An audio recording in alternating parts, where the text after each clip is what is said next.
Ассалаумағалейкум. Бізде жаңа жой бар, күн темасы. Күн темасы біздерде қазіргі уақытта жастар арасында осы 2026 жылда қандай жаңалықтармен басланды. Бұл тек қана жастар арасында емес, Өзбекстан бойлап ең үлкен бір жаңалық. Бұл халықты һәм ауыл қожалығын тізімнен өткеру процесі давам етіп отырыпты. Қазірде 15 январдан бастап электрон тәрізде басланған болса, бұл 28 февральға дейін онлайн, офлайн тәріздерде давам етуі режелестірілген. Һәм қазіргі уақытта дерлік еліміздің 50%-нен көбі онлайн тәрізде тізімнен өтті. Тізімнен өту бойынша сіздердің пікірлеріңіз қандай? Сіздер тізімнен өттіңіз ба? Мен өттім ала, біріншілерден болып. Мен өзім мен шақырып қалған болдым актив болып қатынасуға, себебі бұл біріншіден пайдалы. Мысалы, қайсы аймақта қанша адам жасайды, мысалы, ертең мемлекет бюджетінен пұл ажыратылып қалған кезде соны дұрыс сараплауға да жәрдем береді. Бұл статистикалар өзіміз үшін керек нәрсе да. Ол тек қана мемлекет үшін керек, халыққа пайдасы жоқ нәрсе емес, біз өзіміз үшін керек. Бұл ең ақырғы мәрте 1989 жылы қабылданып өтілді. Демек, бұл тарихи да бізде қазір. 30 жылдан астам уақыт өтіп кетті да, неше уақыт өтіп кетті. Һәм бұл har жыл болатын нәрсе емес та. Және қолайлылық жарату мақсатында онлайн қылынды. Сайт түзілді, 24 сағат қалегенше. Қалесеңіз түнде, қалесеңіз азанда, қалесеңіз нәубетте тұрған кезде, маршрутта кетіп бара жатқан кезде, қалеген уақытта өтсеңіз болады. Яғни алдыңғыдай болып келіп, сол үйіңізге өздері келіп, видео болмай қалсаң, 1-2 сағат уақытыңызды алып, адымлап өлшеп, документіңді алып шық, кадастрыңды алып шық деп сізді шаршатып уақытын алмайды да, өзіңіз үшін қолайлы нәрсе. Және бұл пұлы да емес, мысалы, адамдарға финансылық тараптан болады дегендей. Сайтқа кіресіз, өтесіз болған. Негізі айта жақ болған нәрсе, бұл тек қана үкіметке керек нәрсе емес, халықтың өзіміз үшін керек нәрсе. Статистика, анықтылық керек бізге бәрібір. Әлбетте, біздер әзір әрдайым өздерімізше бір статистикасы жоқ болған ұсыным деп отырамыз ғой. Бұл өзі біздер өзіміз тарапымыздан осы статистиканың жаңалануына үлесімізді қосу. Бұл бұқаралық позициямызды да бір уақыттың өзінде көрсетіп береді да. Сол қосыламын. Егер елді тізімнен өтпеген болсаңыз, census.stat.uz сайты арқылы тізімнен өтсеңіз болады. Бұл жерде біздер тек қана өзіміз хақында мағлұматларды беріп қалмастан, бұл шаңырағымыз хақында мағлұматларды берсеген болады. Онлайн тізімнен өтудегі бір және бір қолайлық, бұл бір адам, мысал үшін, һәмме үй шаңырақ ағзаларының бәрін бір отырғанда тізімнен өткеруге болады. Бұл жердегі сұрауларым басында жүдә көп болған, һәм қазір қысқартылып, адаспасам 75 па сондай болды. Алдын 300 еді, көп еттім. Содан қысқартылып, қазір ең керек сұраулар берілген, һәм қазіргі уақытта тізімнен өту жедел пәтпенен болып атырыпты. Онан кейін ертең 1 февральдан бастап интернеттен пайдалану имканияты болмаған шаңырақтар, мысалы үшін, үйлеріне барып тізімнен өтсе болады. Һәм онан кейінгі және бір республикамыздағы бір үлкен жаңалық болды десем қателеспеймін, бұл құрметті президентіміздің 9-шы санлы қарары. Яғни кітапқұмарлықты рауаждандыруға қаратылған қарар.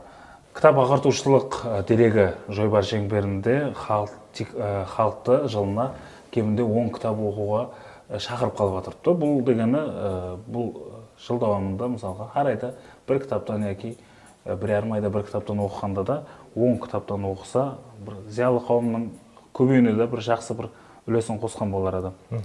Одан қала берді министрлік шөлкемлердің жанында да кітапқұмарлық мүйешілері енгізіліп жатырыпты, болу керек делініп жатырыпты. Әр айда кітап оқу сағаты болады. Һәм ең көп кітап оқыған кітапқұмар жұмысшыға бір іс хақы мұғдарындағы пұл сыйлығымен сыйлықтануда. Бұл үлкен бір мотивация кітап оқушылар үшін. Өткенде бір айтып, ақша һәм мотивация. Ақша һәм мотивация. Осы қарарда ітібарым тартқан нәрсе, адамдарға мәселен кітап оқы, сен мынандай кітап оқуың керек, мысалы мынандай мазмұндағы кітапты оқуың керек деп айту мәселен аңсат. Һәм мәселен бұл кітапларды біреулерге табу қиыншылық тудыруы мүмкін. Мәселен алыс районлардағы, ауылларда мәселен өзінің қалеп жүргендегі, мысалы талғамындағы кітапларды тауып оқуы қиыншылық тудыруы мүмкін да. Һәм бұл қарарда мен оқығаным сол мәселеге де шешім бар. яғни біздер қазір жастар рауажланып жатырыпты, олар мәселен шетелде онлайн көрген кітапларын оқығысы келеді. Мәселен мына автордың мынандай кітабы шығыпты, қане біздерде болғанда, қолымызда болғанда дегендей. Һәм осы қарарды оқып қараған уақытымда аудармашыларды, сол шығармаларды аударған аудармашыларды, қанигерлерді де қошаметлеу, оларды пұл сыйлығыменен қошаметлеу, ямаса олардың сол аудармадан кейінгі баспадан шығу процесіне де ақшалай қошаметлеудің енгізіліп жатырғаны бұл үлкен жаңалық менің ойымша.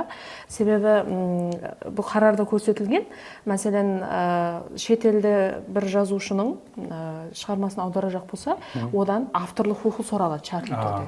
Һәм сол авторлық құқы біздерде көбірек пұлға айланады былай қарасам. Себебі дұрыс, авторлық құқы жүдә қымбат нәрсе былай қарағанда. Һәм соның 80%-іне шекем төлеп береді екен мемлекет есебінен. Бұл да үлкен бір жаңалықтардың бірі, имканияттың бірі. Авторлық құқы үшін 80% төленсе, оның аудармасы үшін да қандайда баспадан шығу үшін 50%-ке шекем бұл төленеді. Бұл үлкен жаңалық. Бұл дегені 2026-30 жылдар davamında Өзбекстанда жақсы бір кітаплардың, әдеби кітаплардың санының артуына да бір жақсы бір нәтиже болады десем қателеспеймін. Һәм мектеп оқушыларының арасында да кемінде бір жылда 20 кітап оқу енгізіліп жатырыпты. Бұны тек мысалға деп тұр, сен кітап оқы деп енгізбейді. Демек, таңлаулар, жарыстар көп болады кітапқұмарлық бойынша.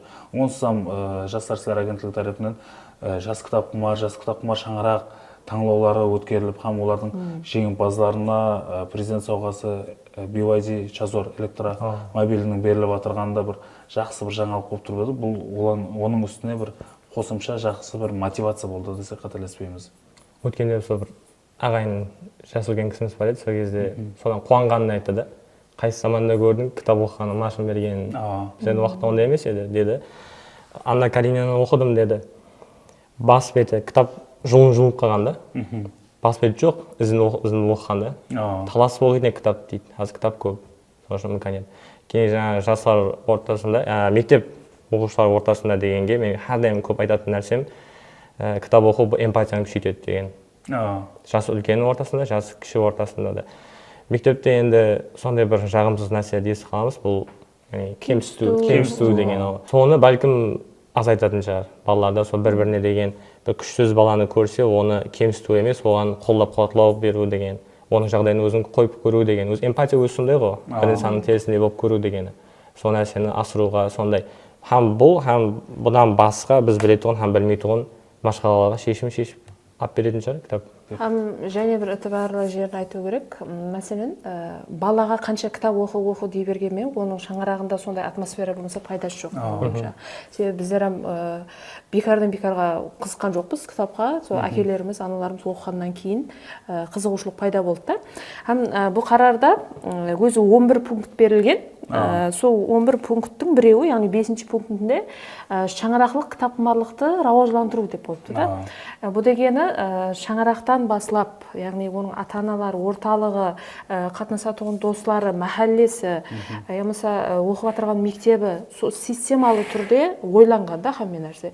Яғни біздер ата-аналарымыздан көріп үйренген болсақ, қазіргі біздің өкілдерімізден біздерден көріп, емаса біздердің сол оқып отырған кітаптарымызға қарап, қызығушылық білдіріп, сөйтіп қана қызығуы мүмкін. Құс ұясында көрген қылады дейді. Мәселен, біздер күнде көре берсек, айта берсең бәрібір сол нәрсе болады, сол адамның ойында мен орналасып қалады деп айтады ғой. Тап сондай біздің шаңырақтан басылап бұл системаны енгізгенде бұл үлкен нәрсе. Себебі алдынан бар еді. Мәселен, кітапқұмар шаңырақ деген таңлаулар бар еді. Енді бұны беккенде бар. Жас категориясы бар еді, мысалға 30 жасқа шегемге болған шаңырақ еді. Енді бұл һәмме шаңырақтарға тиесілі болып жатыр. Бала айтқанын қылмайды, қылдығын қылмайды, көргенін қылады. Сонысына ұсыныс етіледі, кітап шаршап тұр, кітап оқымасаң, оқып жатқандай болып ашып отыр деген бала көріп еліктейді. Өзі ана балаға қайтып кітап оқытсақ болады деген сұрау. Бұл әмелмен көрсету.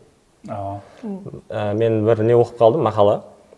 Не үшін жетістікке еріскен бай инсандардың балалары сондай болып шықпайды? Оқымысы балалардың, кісілердің балалары ондай болып шықпайды. Айрым жағдайларда не үшін де ілімей бір ізетіліп көрсе, әкесі жас кезінде оқиды, жұмыс істейді, өзінің үстінде істейді, кейін қандай бір дәрежеге жеткеннен кейін кеште үйіне келіп телевизор көріп жатады дейді да. Соны көріп өскен бала, мен де сөйтіп телевизор көріп жатсам, мен сондай дәрежеге жетеді екенмін папамның дәрежесіне деп ойлайды дейді. Соның үшін жасы өткеннен кейін бәрібір балаға үлгі болу керек. Бизнесмен болса, қасында алып жүру керек. Бұл жерде гештек дейді, гештек үлкен жаста адамдардың қасында апару керек. Балам көре бер, сондай жас үлкенді құрметтеу мынандай болады, қызмет ету мынандай болады деп көзбен көріп үйрету керек. Яғни үйінде отырып, жеке қалымда отырып, ақыл үйреткенмен көрсеткен бар басқа нәрсе. Сол қатар кітапта сондай. Haqiqatында да бар. Мысалы, көп жағдайларда көреміз, ата-аналар көбінше бұндай тәрбияны мұғалімдерінен іздейді, көбінше. Мұғалімі ата-анасына тәрбие haqqında бір заттар айтып отырса, сен не істеп жатсаң деген жауаптарды беріп жатқан ата-аналардан көреміз ғой. Өз балалар идеалын көшеден емес, үйден, анасы ямасы әкесінен көру керек та. Егер көшедегі бір инсан әкесінен ямасы анасынан көре идеалырақ, білімірек болса, оған дейін құрметі де бәлкім сәл пүтір жетуінің мүмкін шығар, бәлкім. Әлбетте, бұл қараран бәрібір тәрбияға байланысты болып тұрды да, тәрбияны рауажландыруға, осы балаларымыздың сана сезімін рауажландырып, ой өрісін рауажландырып, зиялы болып өсуіне бір жақсы бір қарар болды десек қателеспеймін. Өз алдына пункт қылып кіргізіп қойған екен, балалар әдебиетін қолдап қуатлау деп. Көбінше ересек жастағы, жоғары жастағы адамдар үшін кітаплар актив түрде баспадан шығарады. Мысалы, қайталанады алдыңғы шыққан баспалар. Ал балалар әдебиетінде ондай активлік онша сезілмейді. Енді осы қарардан кейін бұйырса балалар әдебиетінде де анағұрлым сезіледі, ондай дәрежеде рауажлану болайын деп тұрды. Бұйырса. Демек, бұл қарар біздерді жастарымыз үшін жақсы нәтиже көрсетеді деп ойлап отырған болса, жастар сөйтіп ойлап отырған болса, жас өкілдері сөзсіз бұл қарарды қолдап қуатлайды, елімізде кітапқұмарлар саны рауаждануына бір өзінің пайдасын тигізетін қарар болады. Һәм халқымызды осы қарар текарында, тек қана қарар текарында емес, бәлкім өмір давамында кітап оқуға шақырып қаламыз.